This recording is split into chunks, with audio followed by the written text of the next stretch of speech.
had one spooky experience when I was about 18 and thought I'd share it. I'm male, by the way.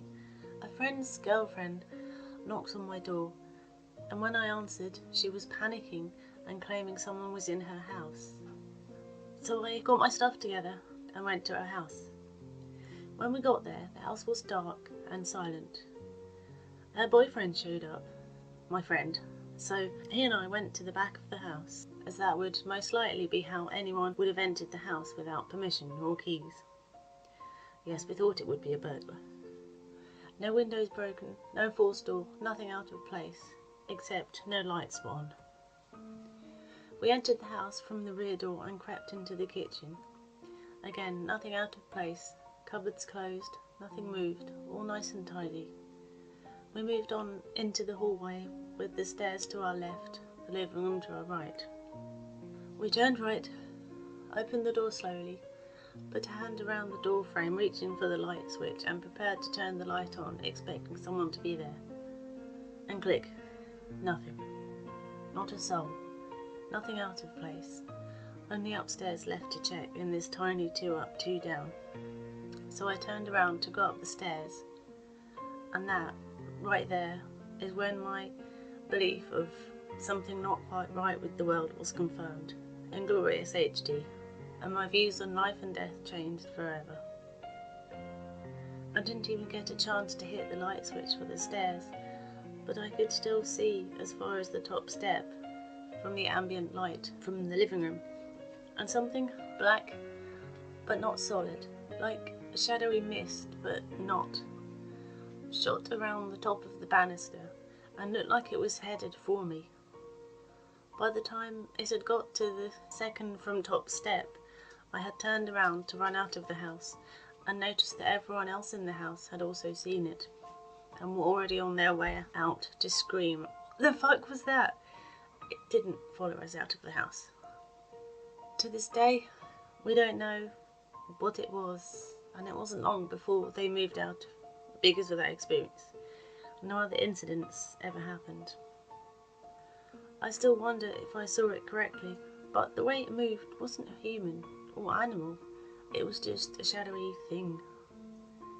Like when you think you see a dark figure, but it isn't.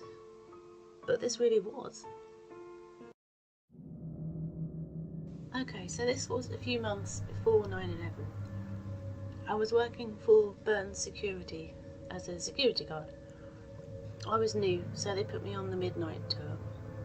The building at 150 East 42nd Street had either 42 or 43 floors, I can't remember which. For those of you that live in New York City and watch WPIX Channel 11 News, the building is on every morning with those two co-hosts. I had to go from floor to floor and press a thing, in the elevator to make sure that I went from floor to floor. Mind you, on every floor there was a fully stocked conference room with leftover sandwiches and snacks and sodas with cable TV. There would be only 2 people left in the building, an assistant supervisor and myself. We had a control room with cameras on every floor looking down all the hallways. I either worked with 2 people, an older guy named Hector Martin, or another guy around my age named Blakely. He's a 6'1", 250-pound black guy. He looks like he can crush anything with his hands. Anyways, I was working with Hector the first time it happened. It was about 2 months that I was on midnights at the time, and I was loving it. It would take me about 7 hours to patrol all the floors, and this night I was on the 38th floor, chilling out, at about 2:30 AM. While I was walking around, I hear a faint woman's voice calling, "Help! Help!" Then I ask in a loud voice, "Who needs help?" Mind you, we see in the control room who's in the building, and at that moment, the computer only shows that Hector and I are in the building. I keep hearing the voice ask for help, and I try to follow and find it, but as I moved towards the voice, it also moved. I finally hear the voice coming from a door next to the elevator. I opened the door and almost took a step. What awaited me at the other side of the door was an elevator shaft. I stepped back, happy that I did not fall. Then I hear the voice call my name and laugh. Still, I'm not scared.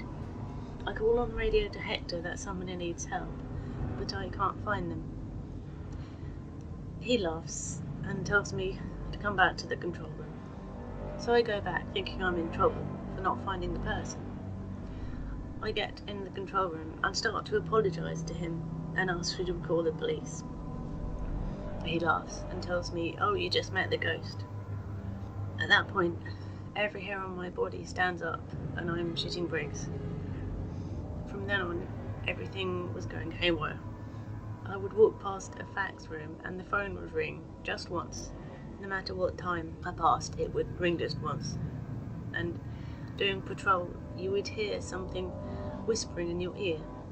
Blakely would ask me to watch him on camera because he was also scared. I quit about 3 weeks later.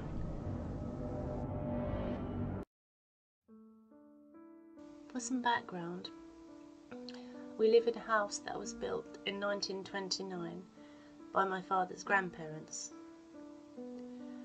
I have 2 younger sisters. Now, I was only about 5 when this started. My sister and I shared a room for a few years. I had the bed by the window. During the night, we slept with the door open, and the room was at the front of the house. The light from the street lamp lit the hallway softly, which in turn lit our bedroom, making a really cheap nightlight. So I would often see a shadow standing about 5 foot tall, with one of those old straw hats. Boater? This never scared me. I would lay there on the bed watching this shadow, and then I would go back to sleep. I could tell it was not on the wall because we had an old cupboard there under a bunch of family photos. I could see the shadow was actually in the doorway and not a shadow on the hallway wall. It wasn't until the last few years, when we started talking about things that had happened in the house, that we found out both my sisters and I had seen the same shadow. I like to think it was just my great-grandmother coming to check on us, you know, as we grew up. I have other stories to share, but those are for another time.